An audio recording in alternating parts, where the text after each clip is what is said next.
সুপ্রিয় দর্শক, এই মুহূর্তের সবথেকে বড় খবর। দর্শক, এসএসসির চাকরি বাতিল মামলায় সুপ্রিম কোর্টে একেবারে নয়া মোড়।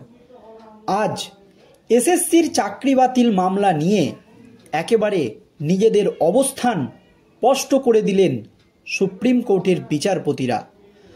দর্শক, আপনারা জানেন সুপ্রিম কোর্টের একটি মাত্র নির্দেশে এই রাজ্যের 25 থেকে 26 হাজার যোগ্য অযোগ্য শিক্ষক এবং শিক্ষাকর্মীর চাকরি বাতিল হয়ে গিয়েছে।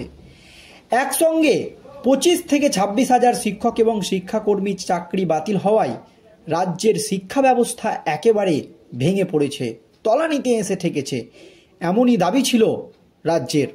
তারপর সুপ্রিম কোর্টের বিচারপতিরা জানিয়েছিল, যারা যোগ্য শিক্ষক এবং শিক্ষাকর্মী, যারা এখনও অযোগ্য বলে প্রমাণিত হয়নি, সেই সমস্ত শিক্ষক এবং শিক্ষাকর্মীরা 31শে ডিসেম্বর পর্যন্ত তাদের কাজ চালিয়ে যেতে পারবে।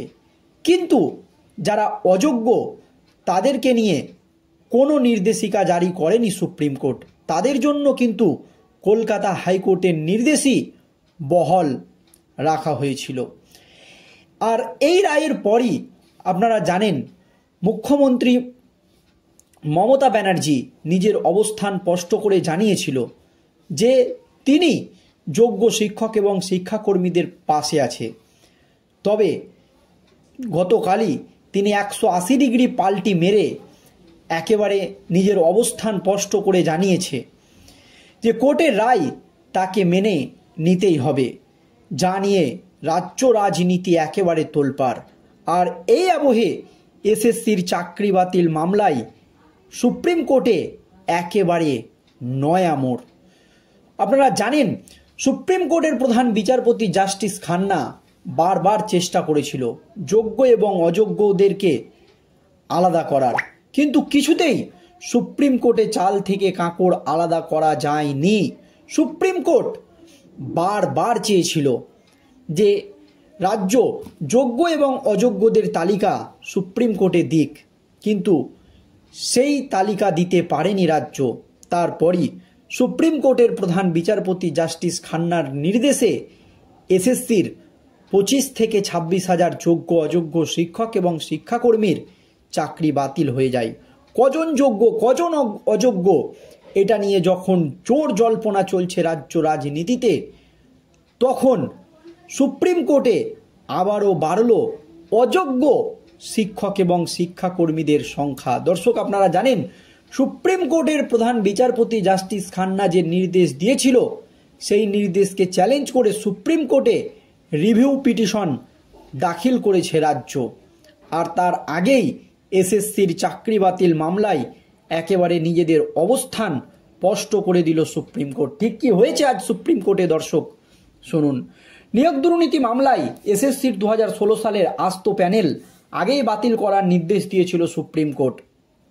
তবে নিয়োগ দুর্নীতি মামলায় এসএসসির যে 2016 সালের আস্ত প্যানেল বাতিল করার নির্দেশ দিয়েছিল সুপ্রিম কোর্ট, এবার এই সংক্রান্ত একটি মামলার শুনানিতে আদালত স্পষ্ট জানিয়ে দিল, যারা র্যাঙ্ক জাম্প করে চাকরি পেয়েছে তারা পরীক্ষায় বসার সুযোগ পাবে না।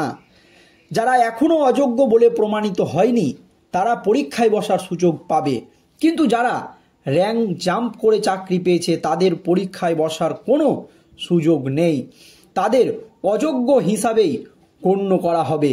বুধবার এই নির্দেশ দিয়েছে বিচারপতি সঞ্জয় কুমারের বেঞ্চ।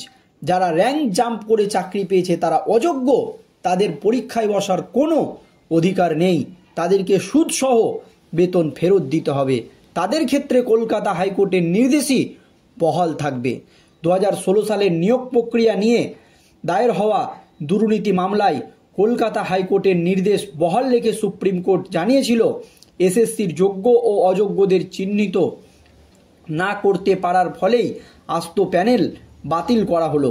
একই সঙ্গে অযোগ্যদের টাকা ফেরত দেওয়ার নির্দেশ দিয়েছিল আদালত। আদালত জানিয়েছিল, যারা অযোগ্য হিসাবে ইতিমধ্যেই চিহ্নিত তারা চাকরির পরীক্ষায় বসতে পারেন না। এবার র্যাঙ্ক জাম্প করে যারা চাকরি পেয়েছিল তারাও চাকরির পরীক্ষায় বসতে পারবে না বলে জানিয়ে দিল শীর্ষ আদালত। দেখুন দর্শক, প্রথমে জানানো হয়েছিল যে এসএসসির যোগ্য এবং অযোগ্যদের চিহ্নিত করতে না পারার ফলেই আস্ত প্যানেল বাতিল করা হলো। একই সঙ্গে অযোগ্যদের টাকা ফেরত দেওয়ার নির্দেশ দিয়েছিল আদালত, কিন্তু আদালত জানিয়েছিল যারা অযোগ্য হিসাবে ইতিমধ্যেই চিহ্নিত তারা চাকরির পরীক্ষায় বসতে পারবেন না। এবার সুপ্রিম কোর্ট আবারও স্পষ্ট জানিয়ে দিল যারা র্যাঙ্ক জাম্প করে চাকরি পেয়েছে তারাও চাকরির পরীক্ষায় বসতে পারবেন না। এই কথা কিন্তু আজ বিচারপতিরা জানিয়ে দিয়েছে, অর্থাৎ অযোগ্যদের সংখ্যা কিন্তু আবারও সুপ্রিম কোর্টে বেড়ে গেল।